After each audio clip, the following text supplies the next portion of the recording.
एक बार राजा भोज ने अपने दरबार में देश विदेश से बड़े बड़े विद्वानों को आमंत्रित किया। सभी विद्वान उस सभा में उपस्थित हुए।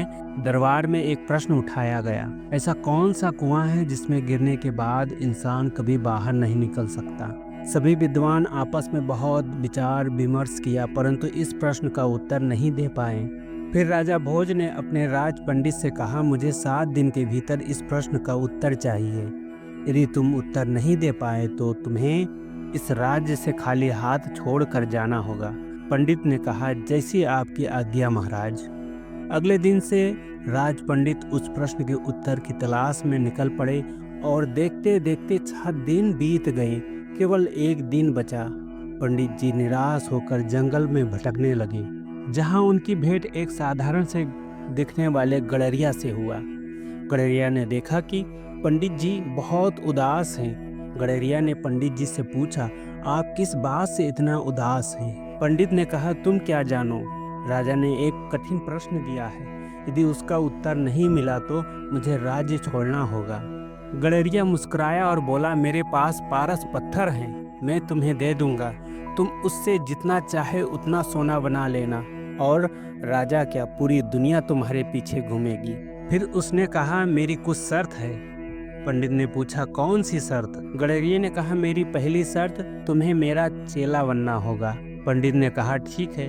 गड़रिये ने कहा, मेरी दूसरी शर्त, तुम्हें मेरी भेड़ का जूठा दूध पीना होगा।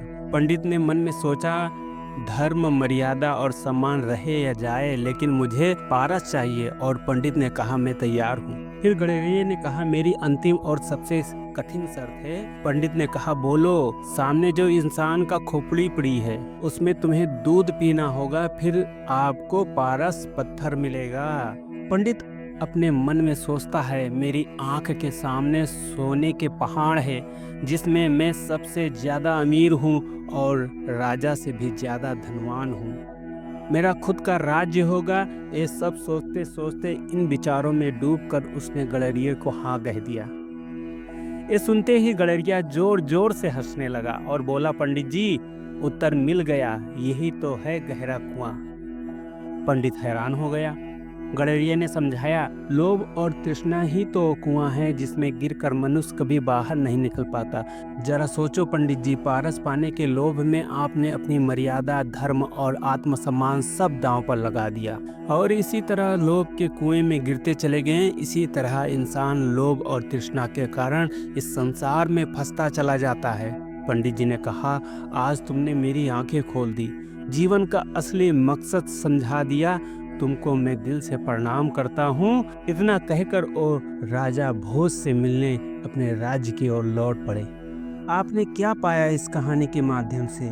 तो सोचो, हम सभी इंसान इस सांसारिक माया जाल में ऐसे लिप्त हैं कि जीवन का वास्तविक उद्देश्य भूल गए हैं। बस थोड़ा और बस थोड़ा के इस लोभ में फंस गए हैं, जो एक अंतहीन कुआं है जिसमें गिरने के बाद वापस निकलने का रास्ता नहीं मिलता। फिर इस जीवन में सद्गुरु आते हैं और लोभ और तृष्णा से बचाने के लिए आपको संतोष ही सबसे बड़ा धन, सुख और शांति मिलेगी समझाते हैं। आपको ये कहानी कैसा लगा कमेंट में जरूर लिखना, और संतो प्यार से कहना। धन्यवाद जी।